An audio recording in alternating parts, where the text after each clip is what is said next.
Re-bienvenue aux Attachés de presse, votre émission hebdomadaire de politique sur les ondes de CFAC 88.3. On est maintenant rendu à la chronique d'Eden. Droit, politique, clause dérogatoire, quelque chose qui passionne. Donc, Eden, je te laisse t'envoler. Qu'est-ce qui s'est passé dans l'entrevue que Justin Trudeau a donnée à la presse? Dans le fond, la semaine passée, Justin Trudeau était de passage au Québec, à Trois-Rivières précisément. Il a donné une entrevue à la presse. Dans cette entrevue-là, il est allé de propos qu'il voulait volontairement provocateurs. Là, c'est clair, c'était prévu. Donc, qu'est-ce qu'il a dit? C'est qu'il a affirmé vouloir limiter le pouvoir des provinces d'utiliser la clause dérogatoire à des fins préventives. Là, on rentre dans un jargon que personne n'a compris. Calmez-vous, on va y aller chose à la fois. Donc, qu'est-ce qu'il veut dire par là? C'est qu'il veut il veut restreindre l'utilisation de la clause dérogatoire. Mais bon, il ne peut pas le faire lui-même. Hein. Fait qu'est-ce qu'il va faire? C'est qu'il voudrait faire ce qu'on appelle un renvoi. Donc, un renvoi, c'est lorsque le gouvernement pose une question à la Cour suprême, une question juridique. C'est un peu fait pour éviter c'est un peu fait pour essayer de court-circuiter le principe judiciaire normal en évitant d'entendre un litige sur le sujet pour trancher une question juridique que l'on juge fondamentale. Parce que qu'est-ce que Justin Trudeau juge fondamental et qu'est-ce qu'il juge important, c'est de savoir comment les gouvernements, surtout provinciaux, devraient utiliser la clause dérogatoire. Parce qu'on le sait au Québec, le gouvernement Legault l'a utilisé pour la loi sur la laïcité de l'État, pour le projet de loi 96. En Ontario, Doug Ford l'a récemment utilisé de manière très, très, très controversée là, pour empêcher 50 000 enseignants d'exercer leur droit de grève, qui est aussi un droit fondamental. Donc, ça l'a fait beaucoup parler, ce choix-là. Donc, voilà. Et là, Trudeau, lui, arrive avec cette proposition-là qui est du jamais vu, parce que d'un, il s'immisce un peu dans le processus judiciaire, un peu de manière indirecte, ce qui va un peu contre la séparation des pouvoirs.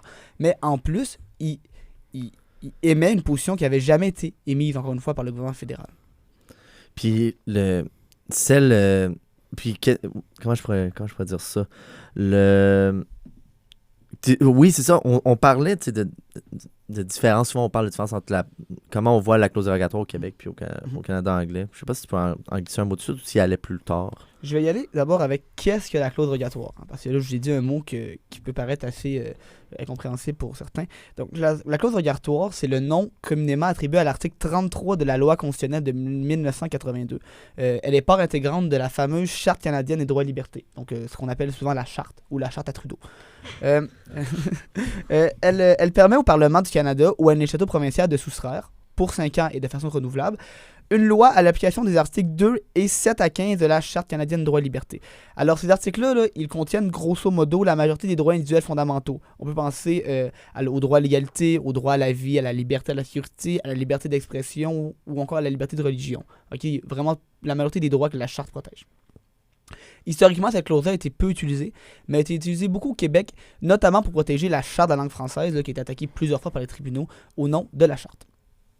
Donc, tu m'emmenais sur les sentiments un peu discendants. C'est de là que ça passe, c'est que le Québec l'utilise d'emblée plus souvent. Oui, exactement. Écoute, même au Québec, il n'y a pas unanimité, là, cette clause dérogatoire, il faut le dire, mais il y a quand même une théorie là, qui prévaut. En fait, là, si on regarde juste l'utilisation que le fait le Québec, que le reste du Canada, c'est tellement différent. Alors, hier, j'ai consulté pour la chronique un article du professeur Guillaume Rousseau et du constitutionnaliste François Côté. Eux, ils ont fait un article vraiment de 90 pages là-dessus. Ils démontrent dans cet article-là que la clause dérogatoire a été utilisée, et ça c'est en 2017, donc avant l'arrivée de Legault au pouvoir, là, 65 fois par le législateur québécois, contre seulement 3 fois par un législateur de toutes les autres provinces canadiennes et le fédéral ensemble. Okay? Et t'as inclus Doug Ford récemment, là. Non, même pas. J'ai plus pas Doug Ford récemment, donc c'est peut-être 5 fois maintenant contre genre une 70aine de fois environ. Tout ça pour dire que c'est d'aucune commune mesure, là, on s'entend là. C'est simplement parce que au Québec, il existe une réelle théorie québécoise de la clause dérogatoire qui est pratiquement antinomique à la théorie anglo-canadienne dominante. En fait, là, pour nombre de juristes québécois, cette clause est un outil juridique puissant, un des seuls, que les législateurs québécois mobilisent ou peuvent mobiliser pour affirmer et protéger la spécificité et l'unicité du Québec dans des législations où ils jugent qu'on doit faire primer des droits collectifs, exemple comme la protection du français ou de la laïcité, sur certains droits individuels protégés dans la Charte, comme exemple la liberté d'expression ou la liberté de religion. En fait, pour eux, là, c'est vraiment comme le contre-pouvoir qu'on a donné au Québec en échange de la Charte. Dans cette ordre d'idée, on qualifie souvent au Québec la clause dérogatoire de clause de souveraineté parlementaire. Hein. Pour dire autrement, la clause est vue par ses auteurs comme un rempart protégeant les choix démocratiques du Québec contre l'intervention des tribunaux fédéraux. Au Canada, la doctrine canadienne anglaise est totalement aux antipodes de cette théorie-là. Là. En fait, on prétend que la clause dérogatoire est un outil grave qui ne peut être légitimement utilisé qu'après de larges explications et dans le respect de l'esprit de la Charte canadienne. Ce qui ne veut pas dire grand-chose, on s'entend. Je vais revenir plus tard là, à cette théorie-là, là, mais vous allez voir, c'est une théorie qui est assez impressionnante quand même. D'une manière analogue aux experts, là, l'opinion publique québécoise, canadienne-anglaise est totalement divisée sur le sujet.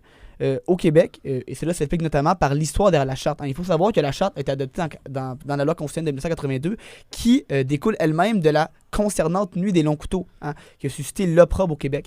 Donc, celle qu'on se nommait là, jadis, comme j'ai dit tantôt, la Charte à Trudeau, jouit donc d'un important déficit de légitimité dans la province. Ce qui a pour effet, par une espèce de mimétisme inversé, là, de légitimer l'utilisation de la clause dérogatoire. Au Canada anglais, on n'a pas ce problème-là parce que les autres provinces ont tout simplement accepté de signer la Constitution. Ce qui fait en sorte que la clause est plutôt vue comme un abject affront aux droits fondamentaux. Vraiment, il y a un réel coup politique. On a vu avec Doug Ford là, à mobiliser, à utiliser la clause dérogatoire au Canada anglais, ce qui n'a pas réellement au Québec. Faut dire qu'au Québec, là, des gouvernements bien sûr péquistes, bien sûr caquistes, mais aussi libéraux, notamment Robert Bourassa, ont déjà utilisé la clause dérogatoire. Donc c'est vraiment une clause qui est vraiment vue comme un outil juridique qui est digne de ce nom. T'en as glissé un mot, puis pour celles qui sont moins familiers avec le droit, qu'est-ce qui arrive quand, dans un pays comme le Canada, où est-ce qu'il y a deux idées fortes à travers une idée, comment on s'entend, on se lance la balle, puis qu'est-ce qui arrive quand on observe une situation comme celle-là? Ben, comme dans toute question juridique, là, il va souvent avoir des controverses doctrinales, là, comme un peu si je viens de présenter. Donc souvent, on va attendre que les tribunaux, qui sont supposés avoir le mot final, tranchent la question. Et c'est un peu pourquoi Trudeau veut faire un renvoi, parce qu'il veut poser une question, comment devrait-on utiliser la clause dérogatoire, ou est-ce que la clause dérogatoire devrait être utilisée à des fins préventives. Et il veut vraiment que les tribunaux vraiment tranchent la question. Normalement, les tribunaux et dans les litiges civils, souvent, ils tranchent très bien la question. Les juges, c'est des gens qui sont des éminents juristes. Là, ils vont vraiment prendre chacune des opinions doctrinales, jurisprudentielles et faire vraiment une synthèse, un syncrétisme de cette opinion-là et arriver avec la thèse qu'on devrait utiliser. Sauf que là, on a une question qui est juridique, certes, mais aussi beaucoup politique. Et lorsque les juges sont nommés par le fédéral et, de surcroît, la majorité de la Cour suprême a été nommée par Justin Trudeau lui-même, eh bien, il se peut que cette synthèse n'ait pas lieu. Donc voilà, mais normalement c'est les tribunaux qui règlent une telle question. Puis, si on pouvait enchaîner, il y a eu de grosses réactions fortes au Québec. Qu'est-ce qui s'est passé? Je sais qu'il y a eu PSPP, GND, même François Legault qui se sont révoltés. Je peux me prendre, désolé l'expression, là. Je l'utilise. Mais comme je dis au Québec, vraiment, pour le Québécois, pour beaucoup de Québécois et des politiciens, on voit vraiment la clause dérogatoire comme moyen de se protéger, vraiment, en soustrayant l'application de la Charte, on permet de se protéger contre le fédéral un peu, autrement dit. Donc c'est pour ça que Yves-François Blanchet, le chef du Bloc québécois, Paul-Sébastien Plamondon, le chef du Parti québécois, Gabriel Nadeau-Dubois, le chef de Québec solidaire, le co-porte-parole de Québec solidaire, et François Legault, le premier ministre du Québec, ont tous vivement dénoncé les propos ainsi que l'ambition de Trudeau. Legault parle même d'une attaque frontale contre le Québec. Ça, c'est des mots qui sont forts. Là. Il pèse ces mots qui dit ça. Là. Il est vraiment sincère. On l'a vu sur Twitter, il était bien fâché. Les trois chefs souverainistes, eux autres, ont de surcroît précisé que la solution à cette ingérence fédérale incessante est l'indépendance du Québec. PSPP a critiqué en ce sens le nationalisme verbal de Legault, disant qu'il n'agit pas et ne fait que parler. Et dans la même veine, là, Gabriel Nadeau-Dubois a ridiculisé la position caquiste, accusant le premier ministre de limiter ses actions à des tweets fâchés contre Justin Trudeau. Donc on voit vraiment... Une guerre sur la twittosphère, mais au bout de la ligne. On voit vraiment l'union des forces souverainistes sur cette enjeu-là. Malgré le fait que Québec solidaire soit contre la loi 21, on s'entend, il y a une différence aussi entre la loi 21 en soi et le pouvoir du Québec là, vraiment de faire ses propres lois. Donc...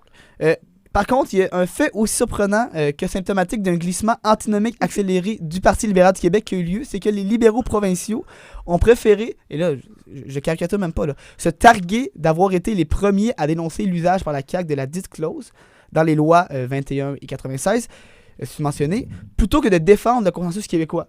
Alors là, ce qui arrive tout simplement, là, c'est que les libéraux se mettent tout simplement en porte-à-faux avec le reste de l'opinion publique au Québec. Et on décide toutefois de ne même pas prendre position sur la question qui est en cause. Est-ce que la clause aurait été utilisée à des fins préventives ou non? On fait comme si ce débat n'avait pas lieu et on rappelle que Legault n'aurait pas dû l'utiliser. Ce qui n'est vraiment pas, encore une fois, je l'ai dit, l'objet du débat. Donc, comme je disais tantôt, c'est quand même bizarre parce que QS, qui lui aussi est opposé à la loi sur la laïcité d'État, a quand même décidé de suivre le camp majoritaire québécois parce qu'il comprend que le Québec doit pouvoir décider lui-même et débattre lui-même des choses comme la loi 21. Puis, c'est d'autant plus contradictoire parce que, historiquement, le Parti libéral du Québec, c'est un parti qui a utilisé la clause dérogatoire souvent pour défendre des lois sur le français. Là, sur Robert Bourassa, on l'avait utilisé aussi. Donc, c'est une coupure, littéralement, avec l'histoire du parti. Là. Ouais, ben en fait, c'est vraiment tributaire d'un malaise plus large envers cette clause dérogatoire et surtout d'une canadianisation idéologique de ce parti-là. Vraiment, c'est certain de se passer parce que, comme tu dis, là, Robert Bourassa l'a utilisé après Ford contre Québec, je vais en parler tantôt. Il a même, selon Guillaume Rousseau, utilisé à 19 reprises. Donc, voilà, il ne faut pas non plus faire comme si le Parti libéral n'avait pas historiquement été dans le camp du Québec, sauf que là, peut-être qu'on n'est plus dans le passé ou dans le présent et c'est ce qui se passe. Le Parti libéral n'est plus où il était. Puis juste pour comme... résumer mieux ce que tu as dit parce que je trouvais ça tellement beau, mais le Parti libéral avant représentait les intérêts du Québec dans le Canada et aujourd'hui représente davantage les intérêts du Canada dans un Québec. Exactement, c'est très bien dit. Puis, c'est très bien dit ce que tu viens de dire, Marc-Olivier, je pense. Puis ça me fait poser la question. Tu sais, là, on voit Justin Trudeau qui monte aux barricades par rapport à ça. Oui. Est-ce que, selon toi, Eden, c'est en continuité avec toute l'approche du Parti libéral historiquement, c'est-à-dire Jean Chrétien, par exemple, avec son plan B, où on dirait qu'il tente de vouloir, écraser le courage et la volonté du Québec? Oui, ben, j'ai vu beaucoup de gens qui ont dit qu'à chaque fois qu'il y a une crise, souvent le fédéral s'en profite pour essayer d'écraser les pouvoirs du Québec, comme tu dis. Cela dit, je crois, plutôt que pour Trudeau, c'est vraiment un attachement sincère à l'idéologie trudeauiste de son père. C'est vraiment, parce qu'on sait que Pierre Trudeau ne voulait pas de cette clause dérogatoire, là, c'est un compromis, et vraiment, Trudeau n'en veut pas non plus. C'est réalité. Et dans son entrevue, il n'attaque pas que le Québec, il attaque aussi la gestion de Doug Ford. Vraiment, pour lui, c'est vraiment quelque chose qui est idéologique. Cela dit, c'est sûr que ça lui fait pas de tort que ça attaque le pouvoir des provinces parce que le gouvernement fédéral et le Parti libéral sont souvent réputés pour leur centralisme là, à outrance. Là, donc, voilà. À ce sujet, on parle de centralisation. Oui. On sait que le Parti libéral est en ce moment avec un accord avec le NPD. Oui. Est-ce que ça se pourrait que ce soit aussi un calcul pour essayer d'avoir la sympathie, pour conserver la sympathie du NPD alors que Jack Meeting a menacé de suspendre son soutien? Peut-être, il y a de quoi là-dedans, mais il faut dire que même, exemple, le Parti conservateur fédéral ne s'est pas vraiment prononcé là-dessus. Hein. Vraiment, au fédéral, il y a une espèce d'unanimité là, qui reflète un peu le consensus que je disais tantôt. J'ai essayé de trouver si Pierre Poilievre avait réagi, pas vraiment. Je sais que les conservateurs ont dit une fois qu'ils voudraient peut-être utiliser la clause dérogatoire pour une question de droit criminel qu'on n'entend pas, là. Mais généralement, eux aussi, ils trouvent que c'est un outil qui est grave, qui doit être utilisé vraiment dans des situations critiques. Donc, peut-être parce que James Dean avait fortement critiqué l'utilisation par Doug Ford, exemple, de la clause dérogatoire. Mais je crois surtout, encore une fois, que c'est vraiment une visée idéologique de la part de Trudeau ici. Wow, pardonnez-moi. Eden, tu parlais de l'arrêt Ford contre Québec de 1988. Oui. Peux-tu rentrer là-dedans? C'est Ouais. pour quelqu'un qui ne connaît pas le droit. OK, comme moi. on va aller tranquillement. Donc, en ce moment, l'état du droit, donc comment est traité l'article 33 dans la clause dérogatoire, a été décidé par l'arrêt Ford contre Québec. OK, c'est un arrêt de la Cour suprême qui date de 1988 et qui portait sur la constitutionnalité de certaines dispositions de la Charte de la langue française, notamment là, en ce qui a trait à l'affichage en français ou bilingue. Dans cet arrêt-là, la Cour suprême écrit très clairement que l'article 33 ne répond qu'à des exigences de forme et que, ce faisant, rien dans cette disposition ne prévoit la nécessité de quelconque condition de fond, comme, par exemple, une justification préalable ou l'utilisation seulement curative et non préventive de la clause. Donc, en ce moment, l'état du droit donne raison à la position québécoise, OK, techniquement. C'est d'ailleurs pourquoi, selon Rousseau et Côté, les mêmes histoires que j'ai citées tantôt, là, la doctrine québécoise majoritaire avalise ce jugement, tandis que la doctrine anglo-canadienne est très critique. Hein, il dit qu'on devrait le renverser. En fait, là, et là je vais revenir à la théorie canadienne, en accord avec le premier ministre Trudeau, plusieurs juristes canadiens anglais sont d'avis qu'il faut renverser ce jugement, prétendant qu'il y a au contraire des conditions de fond, et non seulement de forme, à la gestion d'un tel pouvoir. Entre autres, il est plaidé qu'on ne peut qu'user de cette clause de manière curative, comme je disais tantôt, là, soit seulement en réponse à un jugement de la Cour suprême. Ce qu'on veut dire, là, c'est qu'on dit que la Cour suprême, on fait notre loi, on met pas de clause, la Cour suprême la juge inconstitutionnelle parce qu'elle va en compte de la charte, et c'est seulement après ça qu'on pourrait mettre une clause dérogatoire, comme si on permettrait ici au procès judiciaire et à l'état de droit d'avoir lieu, malgré le fait qu'il y ait une clause dérogatoire. Eux autres, ils se basent là-dessus parce qu'ils disent que la clause dérogatoire, ça résulte d'un difficile compromis entre les provinces de l'Ouest et Ottawa, ce qui est vrai.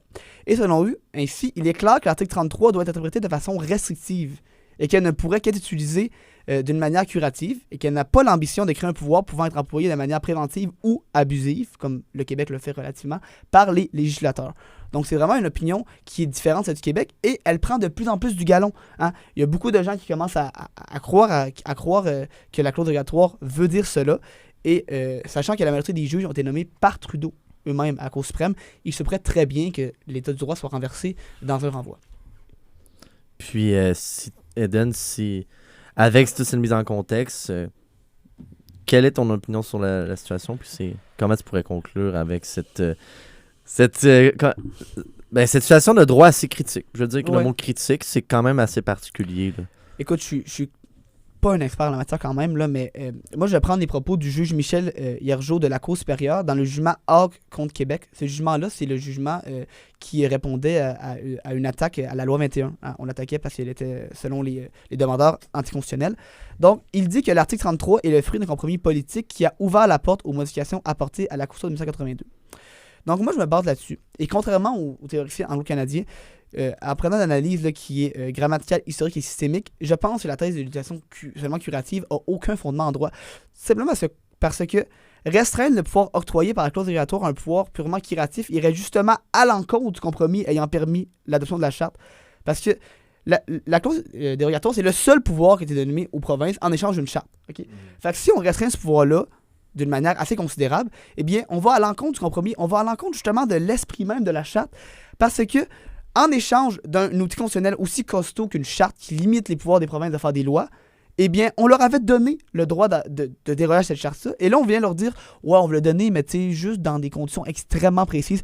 Jamais, c'était spécifique. Il y avait une telle intention de la part du constituant, donc de ceux qui ont rédigé la Constitution. Et selon moi, la réforme contre Québec, en ce sens-là, doit être maintenue. Et on devrait conserver l'état du droit actuel. Mais il faut dire que, quoi qu'il en soit, là, et nonobstant tout débat juridique un peu pointilleux, là, réduire la portée de la clause dérogatoire serait d'une importance politique d'autant plus symbolique qu'elle pourrait remettre en cause, une fois de plus, l'ordre constitutionnel canadien au complet. Parce qu'il faut dire, le Québec est attaché à la clause dérogatoire, mais les provinces canadiennes, même s'ils la trouvent un peu abusive parfois, sont quand même attachées, parce qu'il y a un principe assez important en droit canadien, là, c'est la souveraineté parlementaire. Et les gouvernements des provinces sont attachés à ça, et ça, c'est un principe qui découle de notre attachement au Royaume-Uni. Donc, vraiment, de remettre en cause cette clause-là, et si la Cour suprême décide d'être en accord avec Trudeau et d'aller à l'encontre de ce que je viens de dire, eh bien, non seulement le Québec va être vraiment en crise, pour être précis, mais le Canada anglais va pas nécessairement non plus être très enchanté. Donc, ça pourrait ouvrir la voie à une autre crise constitutionnelle comme on en connaît à tous les 5-10 ans au Canada. C'est intéressant. Tu dis aux 5-10 ans, il y a une crise constitutionnelle, mais j'ai quand même l'impression que cette amplitude de débat-là au niveau constitutionnel, on n'a pas eu ça depuis une trentaine d'années quand même au Canada. On n'a pas eu ça depuis Charlottetown, je te dirais. 92, il y a un petit épisode quand même avec le renvoi à la Sécession du Québec là, qui a un peu encadré la possibilité pour le Québec de faire l'indépendance. Mais à part ça, vraiment, c'est vraiment depuis Charlottetown. Mais c'est fou, hein, parce qu'on était tout le monde ici à cette table, et probablement beaucoup de nos auditeurs, on était tous pas nés quand ces débats-là avaient lieu. Et au final, c'est fou de se dire que ces débats-là sur la question constitutionnelle n'ont jamais été clos au Canada puis au Québec. Et donc, j'ai l'impression que ça nous revient d'en face, qu'on le veuille ou non. Puis il y a aussi le fait que le débat a été décidé par l'arrêt Ford contre Québec, mais vu que c'est pas de la loi et vu qu'on a un système où la jurisprudence est importante, eh bien ça peut être renversé plus facilement que si, exemple, dans une loi, on écrit clairement ce que veut dire la clause dérogatoire. Ce qu'il faudrait faire par une motion constitutionnelle. Là. Mais tout ça pour dire que c'est aussi un peu l'état de la common law qui fait en sorte que ces débats-là sont un peu continuels et incessants. Puis moi, je trouve ça quand même paradoxal, pour rajouter à ce que Renaud disait, qu'on a quand même un premier ministre au Québec, François Legault, qui dit « Ah, il n'y en a plus de débat souverainiste, fédéraliste, la question constitutionnelle est réglée, puis par rapport au futur du Québec, mais on a remarqué que quand on analyse, puis quand on fait un détail de ce qui s'est passé historiquement, la question, elle s'est jamais réglée. Là. Mm-hmm. D'un parti à l'autre, même en 2018, quand François Legault est arrivé, la question, elle ne sera jamais réglée, tant si longtemps que le Québec ne fera pas son indépendance. Mm-hmm. Puis pour les dates à suivre, là, pour ceux qui voudraient suivre le développement de cette saga, on va voir s'il va y avoir un renvoi. Ok, chez un renvoi, ça pourrait aller assez rapidement. Sinon, Hawk contre Québec a été porté en cour d'appel. On va avoir le jugement, l'arrêt de la cour d'appel bientôt et il va aller en Cour suprême. Donc s'il n'y a pas de renvoi, ça va être cet arrêt de la Cour suprême qui va sûrement décider la question d'environ 3 ans. Merci beaucoup, Eden. Merci beaucoup, messieurs, pour ce tour de droit constitutionnel. Ça n'arrête jamais, on dirait, comme tu le mentionnais, Renaud. Ça me fait penser à ça. Chers auditeurs, auditrices, on s'en va en courte pause publicitaire. Au retour, on continue de parler de politique sur les ondes de CFAC 88.3. À tout de suite.